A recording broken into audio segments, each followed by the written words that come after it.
പശ്ചിമേഷ്യയിൽ വീണ്ടും സംഘർഷാവസ്ഥ. ഇറാനെതിരെ അമേരിക്കയുടെ ആക്രമണം. 10 സൈനിക കേന്ദ്രങ്ങളിലേക്ക് മിസൈൽ വർഷം. ബഹ്റൈനും കുവൈറ്റും ആക്രമിച്ച ഇറാൻ. അമേരിക്കൻ സൈന്യം ജോലി തീർക്കാൻ തീരുമാനിച്ചാൽ ഇറാൻ ബാക്കി കാണില്ലെന്ന് ട്രംപ്. ശക്തമായ മറുപടി നൽകുമെന്ന് ഇറാൻ.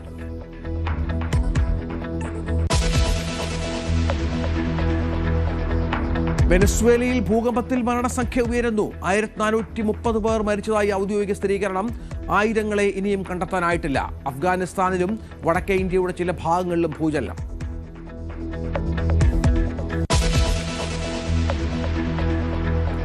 ലോകകപ്പിൽ പോർച്ചുഗൽ കൊളംബിയ മത്സരം ഗോൾ രഹിത സമനിലയിൽ. അവസരങ്ങൾ ഗോളാക്കാൻ കഴിയാത്ത കൊളംബിയ. അർജന്റീന ജോർദാൻ മത്സരം അല്പസമയത്തിനകം. ഘാനയെ തോൽപ്പിച്ച് ക്രൊയേഷ്യ നോക്കൌട്ടിൽ.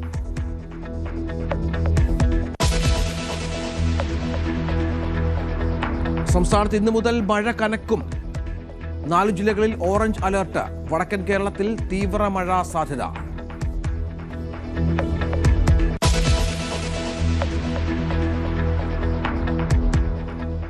തിരുവനന്തപുരം നഗരസഭയ്ക്ക് നാളെ നിർണായകം.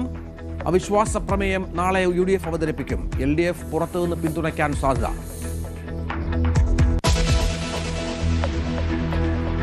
മദ്യനയത്തിൽ മുഖ്യമന്ത്രി മുന്നോട്ട്. VM സുധീരന്റെ അടക്കം എതിർപ്പുകൾ തള്ളി സതീശൻ. വീര്യം കുറഞ്ഞ മദ്യത്തിലുള്ള നികുതി നിർദ്ദേശം ധനബില്ലിൽ.